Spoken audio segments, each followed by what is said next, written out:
Jokowi emang di UGM ya? Iya dong. Jokowi di UGM ya? Iya. Kan saya Jokowi di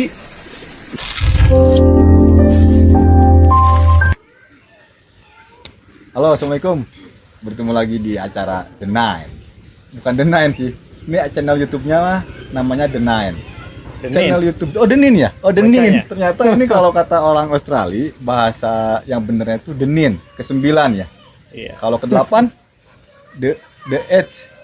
The Edge. Ya, karena kita dari angkatan 9, maka kita namakan channel YouTube-nya The Nine. Oke guys, kita sekarang lagi bersama Ustadz Asif. Ustadz Asif Aminullah, dan sekarang udah gelarnya dokter tadi. Alhamdulillah, dokter. Udah dokter. Bukan dokter yang tukang operasi ya. Ini dokter yang digelar akademisi, guys. Dan alhamdulillah Ustadz Asif juga sekarang lagi stay di Bandung saja sama istri. Ya, dan di Bandung. Dinas di LIPI. Di LIPI. Ya. Atau sekarang udah berubah namanya? Berubah jadi BRIN. Jadi BRIN. Ya. BRIN itu saya tahu artinya, kan? Apa itu? Badan Riset Inovasi Nasional, benar nggak? Yes. Ya, karena kan anak tahu dari antum saat tadi. Di Iya. BRIN. Jadi ini salah satu santri dari Husnul yang memang ada di BRIN, Badan Riset dan Inovasi Nasional. Salah satu aja. Ada yang lain ada juga. Ada lagi? Ada lagi? Oh, ada. bukan antum ya? Ini banyak, tapi ini salah satunya guys, Iya. yang memang ada di BRIN. Iya. Tapi mungkin banyak yang penasaran ya, Ustadz Asif ini sebenarnya bisa nyampe di BRIN ini kayak gimana sih ceritanya? Iya. Kan mungkin jarang ya, kayak saya aja nggak tahu nih gimana caranya buat jadi Caranya gampang, peneliti. naik motor aja. Naik motor? Iya, atau jalan Atau kaki. naik Gojek ya ke BRIN ya? Nggak, Ustadz. Jadi antum nih kalau boleh kita tahu nih, dulu di Husnul itu berapa tahun? Ya. Terus juga S1 di mana, Sad? S1 saya di UGM. S1 di UGM, negeri ya. UGM kan emang one apa sih, salah satu Sekolahnya tuh presiden kita lah. sekolah presiden kita. Jokowi emang di UGM ya? Iya dong. Jokowi di UGM ya? Iya. Kan saya Jokowi di mana gitu ya? Iya. Saya nggak tahu juga sekolah Jokowi kan. Jokowi di UGM. Kehutanan. Kehutanan. Jadi tadi itu kita baru nyampe di UGM. Nah, terus S2 di mana, Sad? Sekarang saya di Taiwan, di Asia University di Taiwan. S2 di Taiwan, di Asia University ya? Iya. Oh, berarti di Taiwan bukannya banyaknya komunis atau gimana ya? Atau Enggak, kalau gimana? Taiwan itu negara demokratis ya. Muslim juga ada di situ. Tapi nyaman di sana sih. Ya alhamdulillah. Sebagai muslim nyaman. Ya, ada juga. Ada muslim juga banyak di situ. Terakhir di mana kuliah? Ketiga saya di Australia di Canberra. Canberra. Ya, di Canberra. University of New South Wales. Ya, UNSW. Saya sering tuh baca, tapi belum pernah ke sana. UNSW. University of Ya. South apa? New South Wales. New South Wales. New South Wales itu nama state-nya, provinsinya lah. Gitu. Oh, provinsnya. Oh, I see. Nah, Ustad, ini kan kadang kan kita bingung ya. Kan kalau Ustad ini lebih ke science ya. Setahu kita kan hampir bukan ya, berapa persen lah mungkin lulusan pondok tuh rata-rata pada ke Kairo, Madinah, Iya. lagi Maroko gitu kan. Nah, ini apa sih yang bisa membuat Ustadz Asif ini, wah saya harus ngambil sains nih, harus kuliah di Taiwan atau di Canberra gitu kan? Kenapa nggak memilih ke bidang keagamaan sendiri, Ustadz? Ya banyak sih, ya karena memang saya waktu itu suka gitu kan, pelajaran matematika, fisika. Suka ya? Ya suka. Waktu di Husnul itu yang paling saya ingat itu pelajaran waktu SMA itu, pelajaran kelas 1, waktu saya kelas 1 SMA saya belajar kelas 2 gitu. Kelas 2, kelas 3 sudah saya pelajari karena saya senang. Kelas 2 apa nih? Kelas 2 MTS? Kelas 1 Aliyah, fisika, saya pelajari yang kelas 2, kelas 3 itu saya baca, saya kerjain karena saya suka gitu. Bukunya itu yang mas saya ingat di Husnul. Pertama itu suka, yang kedua saya waktu di Husnul itu pernah baca tentang sejarah keemasan Islam, Golden Age. Golden Age. Ya, kan itu salah satu yang memotivasi saya pengen belajar itu. Karena di masa keemasan Islam itu banyak ulama yang nggak cuman pinter atau nggak cuman membidangi misalkan dia tafsir, hadis atau ilmu keagamaan, tapi dia juga menguasai bidang-bidang sains kayak matematika, fisika, algoritma, terus siapa lagi ya, banyak lah. Ibnu Sina ya. Ibnu Sina yang waktu itu saya baca bukunya itu di perpustakaan Husnul, di perpustakaan Husnul ada buku tentang Islam. Terus juga ada pelajaran juga waktu di Husnul itu SKI ya, apa sejarah kebudayaan Islam. Itu juga yang memotivasi. Terus kita belajar pengen gitu pelajari basic science gitu. Sampai sekarang. Ya, S1 saya juga sebenarnya electrical engineering, tapi saya lebih tertarik ke dunia sains. Ya karena itu tadi mungkin. Karena pengen termotivasi, pengen mengembalikan Golden Age tersebut ya. Ya secara tidak langsung karena terinspirasi dari situlah. Gitu. Nah waktu pas kan dari UGM nih Sad nih. Ya. Kayaknya UGM juga itu lolos dengan mudah kayaknya Sad ya. Alhamdulillah pakai beasiswa waktu itu. Beasiswa pula ya. Dan terus masuk ke Taiwan. Nah itu nih kayaknya nih yang rada susah nih kita. Mungkin teman-teman ya mungkin pada pengen tahu sih gimana cara dapetin beasiswa dari luar negeri itu. Misalkan contoh Taiwan kan, itu gimana caranya Ustaz? Apakah emang difasilitasi oleh kampus atau Ustaz yang nyari sendiri nih dulu pas ke Taiwan? Ya pasti kita harus cari sendiri ya kalau yang namanya kuliah di luar negeri apa kesempatan beasiswa itu selalu ada, tapi ya kita harus kasih ini ya target-target yang misalnya kita apa sih ke syaratnya itu kan. Nah syaratnya dari syarat-syarat beasiswa itu misalkan TOEFL atau nilai IPK segini. Jadi baca kalau bisa sejak awal kuliah kita lihat-lihat itu gitu. Misalkan IPK segini ya selama kuliah kita harus maksimalkan itu. Bahasa Inggris misalkan TOEFL ya itu kita harus belajar itu. Bahasa Inggris itu tools yang penting banget itu.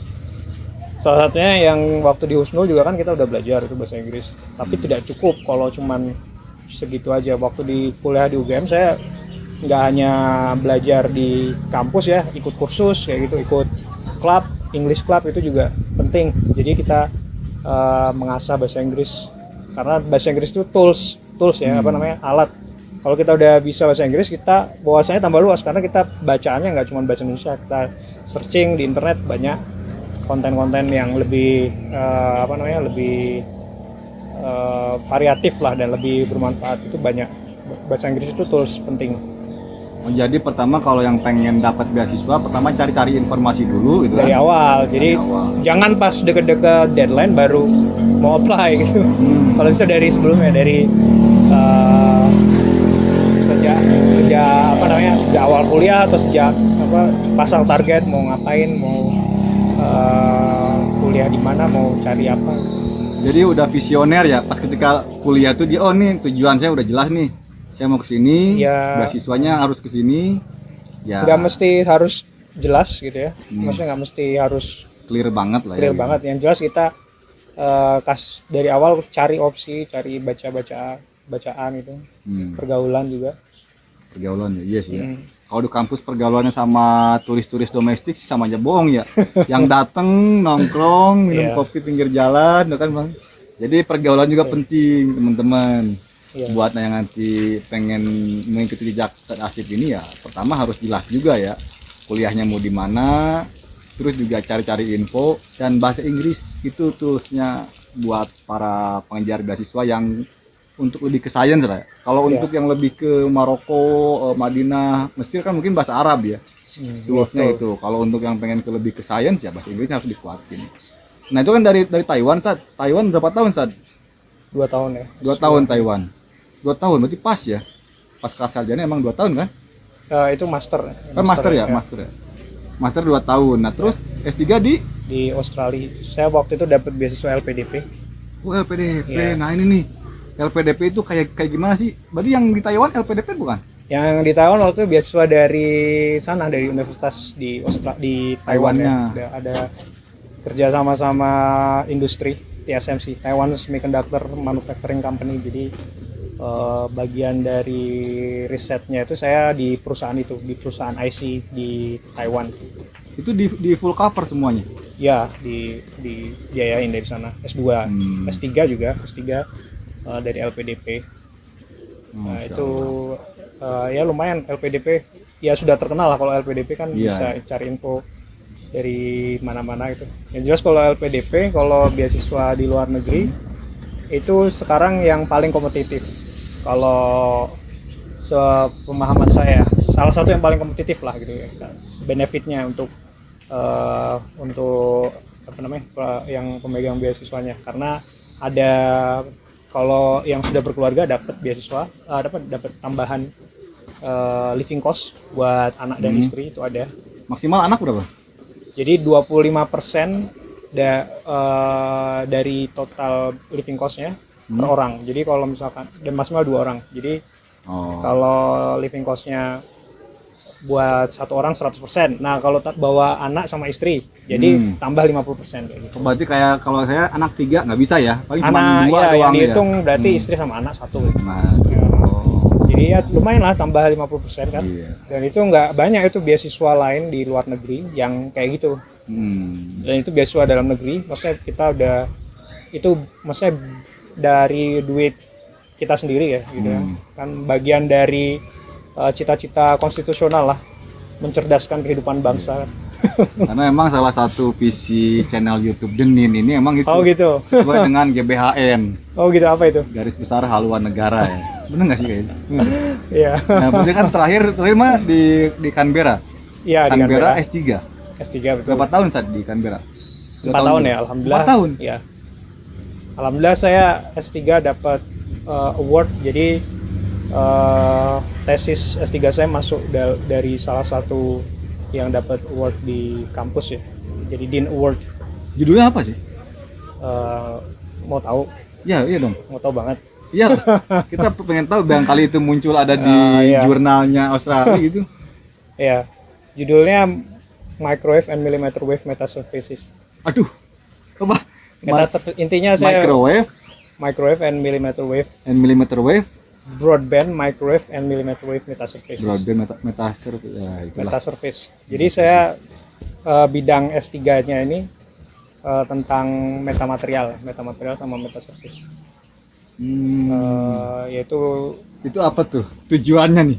Tujuannya kan kalau penelitian ada kayak apa Ya. sih namanya? Itulah objek penelitiannya tentang apa sih?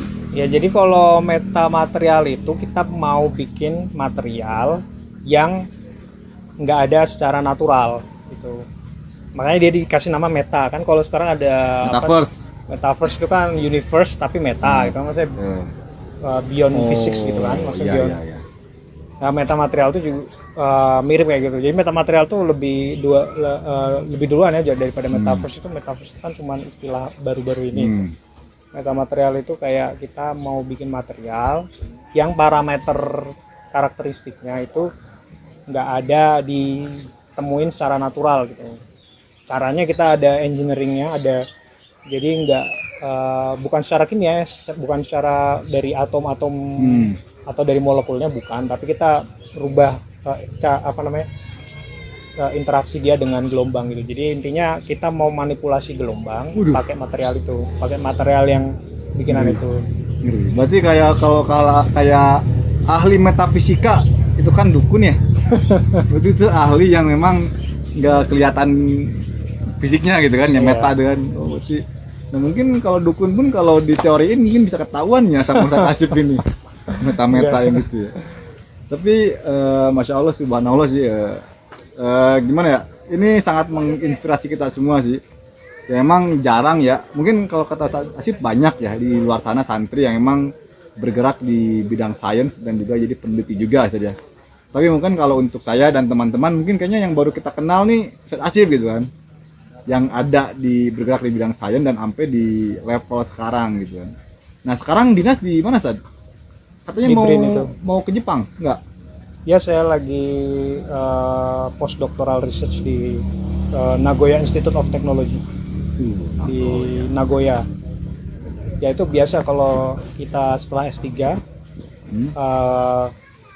bisa dapat peluang untuk postdoctoral research itu kayak semacam early career lah, karir awal peneliti di luar negeri itu biasanya postdoc. Postdoktoral. Ya, postdoktoral. Ya di BRIN, di LIPI itu biasanya diizinkan gitu untuk peneliti-peneliti yang masih muda untuk cari peluang-peluang postdoktoral di luar negeri itu bisa. Jadi saya dapat alhamdulillah kesempatan ya menimba ilmu lagi lah atau kerjalah di sana sebagai researcher, pengen tahu gimana rasanya. Keren. Dalam waktu dekat, mohon doanya. Amin, kita doakan semua supaya Ustadz Asif bisa dipermudah dan dilancarkan ya. Amin. Karir ataupun penelitiannya. Jadi nanti akan kebermanfaatnya pasti bakal kita rasakan juga Ustadz ya, di Indonesia, kita yakin sih. Karena kan berarti ini hasilnya pasti diajukan ke LIPI ya, Ya, hasil dari penelitiannya kan. Ya, saya juga ngajar juga di Telkom University. Selain juga peneliti, dosen juga. Ya. Tapi ngomong-ngomong di Husnul nih, antum ada berapa bersaudara? Saya 7 bersaudara. 7 bersaudara? Iya.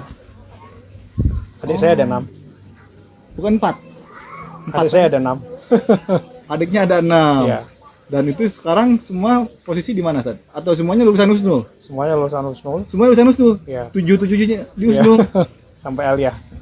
Yang sekarang alhamdulillah yang terakhir, adik saya yang terakhir barusan kemarin dapat ijazah hafiz. Sekarang masih kelas 3 di Husnul. Di Husnul. Oh, masih ada yang di Husnul. Ya, 1. Hafiz, yang hafiz ya baru 1 itu. Yang lainnya aku belum. Yang lainnya masih ke science ya? Enggak, belum. Ya, yang hafiz juga mungkin dia mau sekolah kedokteran kali kayaknya dia. Keren ya. Nah, jadi buat teman-teman ya, kalau buat yang pengen tadi mendapatkan apa sih kerjaan sesuai dengan passionnya, ya harus tetap ada usaha saja. Harus clear, visi misinya harus jelas, jangan cuman hanya angan-angan belaka, oh harus gini nih, tapi males, terus ujung-ujungnya nggak jadi gitu kan. Kalau Ustadz Asif itu bener, dia mau kesini, dia cari dulu info-infonya, dia toolsnya dia punyain dulu gitu kan, bahasa Inggris dan yang lainnya, makanya bisa jadi di level sekarang. Jadi Sad, ada pesan-pesan buat para adik-adik di sana atau kan teman-teman yang emang lagi mengejar cita-citanya, apa Sad? Pesan-pesannya Sad buat mereka di sana Sad?